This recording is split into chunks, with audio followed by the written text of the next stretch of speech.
building up on this Spider-Verse sort of hype and Miles Morales character. It's been somewhat announced that there is going to be a live-action Miles Morales film. So he's obviously got his animated franchise. He's gotten a game for himself, and now he's getting this live-action film. Mm. Do you think they're milking this for whatever they can, or do you think, or are you like genuinely excited for it? Because if you add on the live-action stuff, we also have the live-action Spider-Man that's in the MCU right now and stuff like that. Do you think it's just too much? Like, do you think Miles Morales should just stay in animated for now until Peter's story is finished, and then you can bring in a live-action Miles Morales? Or are you happy for more Spider-Man? Really depends on, the way it goes, whether it's an MCU, crossover with, the Sony Marvel thing, or whether it's its own thing back at the Sony universe. I do agree that, in terms of live action Spider-Man, you should be wrapping up, Peter and then putting in Miles. You could do both. The Spider-Man 2 PlayStation 5 game coming out in fall, that will be doing both. So I'd have to see how that goes and if it can work, if it could translate to live action. You've watched the gameplay for that? I have watched gameplay for that. It does look great, and I've heard really good things about that game, so it's one I'm looking forward to. I think it can work, but it makes me wonder when the Spider-Man era will end, because it's been an amazing, just constant barrage of great stuff. It's obviously going to come when, Across the Spider-Verse is at the peak of its powers, biggest opening day of the year. Miles Morales live action.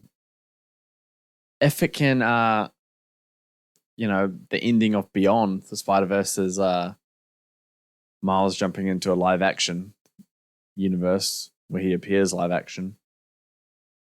I think I mentioned that either in a future podcast years ago when they first announced that, or if it was just you, me, and Khan talking. I was like, oh, what's a better way to go beyond the Spider-Verse live action? I do remember this. Yeah. And I'm like, okay, I could, if it can work, I would like to see it. Or he just goes into the live action, but he's his own animated self. Nah, that would be weird. I couldn't. Still better live action than whatever Disney does. Yes. Nah, it'd still be weird. I couldn't be a part of it. So yeah, in terms of I'm looking forward to it, I'm gonna say no. And I'm a big Spider-Man fan. Miles, Peter, whoever it may be, just the Spider-Man persona in general. It's just because I'm so satisfied right now. In terms of gameplay, we're having some of the best superhero games come out with Spider-Man. It's kind of rivaling the Batman, Arkham series. What? Nothing. It is. Spider-Man 1 was like at that level. I wouldn't say it's as good, but it's definitely on that tier. Yeah. Well, I mean, you got the Batman bias behind you, so pretty sure Spider-Man 1 Game of the Year as well. Or like, yeah, depends which festival. Or pretty sure Arkham Asylum did as well. Yeah, I know. I know Arkham City definitely did. Yeah.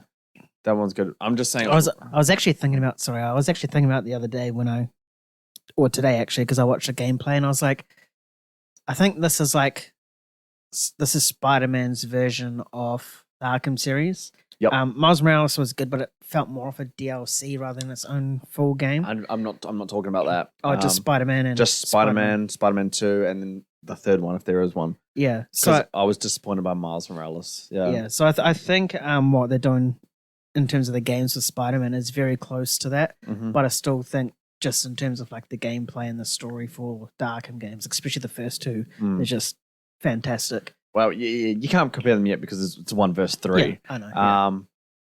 But yeah, 100% when I was playing them, I was like, okay, this is very heavily inspired by how Batman and how that was portrayed through it.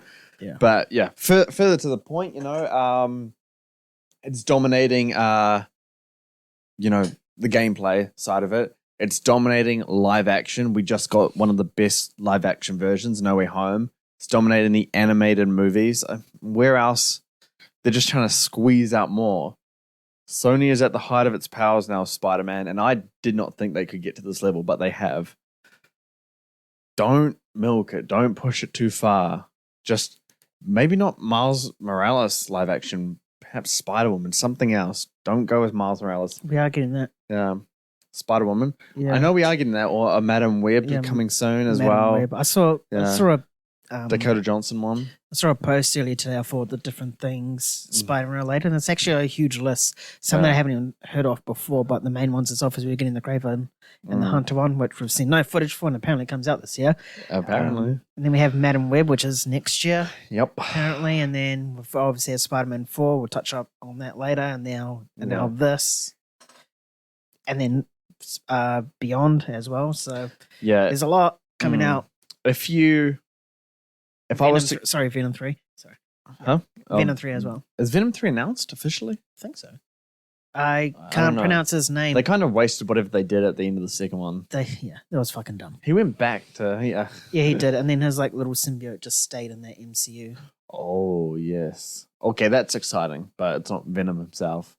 Yeah, it's annoying. But just going back, I thought that Spider-Man would be over-marketed and milked to a point where I wouldn't be interested in much a few years ago.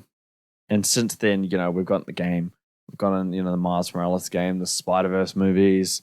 No Way Home. He's been in Homecoming and then Civil War, Homecoming, Infinity War, Endgame, Far From Home, No Way Home. There's been a lot of Spider-Man over the last 6 years. And we're not sick of him at all. Like, there's no fatigue. It's like, oh, we need Beyond Spider-Verse right now. We need to see Spider-Man 4. He's at the peak right now, and he's incredibly dense. If it's quality, I'm in. But I stand by caution with live-action Miles at this point in time. Yeah. Maybe wait a good few years, but if it's quality, no one's going to complain. We can see that. Yeah, I agree with you as well. I think while Peter's story is still being told, just finish that, and then at the end, or when it's definite Tom Holland's final film, as I'm just going to relate this to the MCU because I assume it's going to be part of the MCU. But for when it's Tom Holland's final film as Spider-Man, then they can bring in Miles Morales similar to what they did in the game. Yeah, and then from there, boom, have his own film. That doesn't feel like a DLC, by the way. And, go from there. Yeah. I think what they saw of how positive these reactions are, and obviously the box office things, they want to strike the iron while it's still hot. But if you do that, you're going to end up being burned, really. If it's bad, or if the quality's not good. If it's mid, for that sake, I think it really depends on the studio, because if it's Sony, then I think it's approach with caution, because Venom hasn't been that great of films. Morbius wasn't. Spider-Verse. Yeah, but that's animated. I'm talking about live action. Sorry. It's still Sony. Like, in terms of films, they're very mixed when it comes to any Spider-Man property. Yeah, they are, because they obviously have the Raimi trilogy, and then you have the Amazing Spider-Man trilogy. It's very it's very sequels. All over. And then you got the Spider-Verse.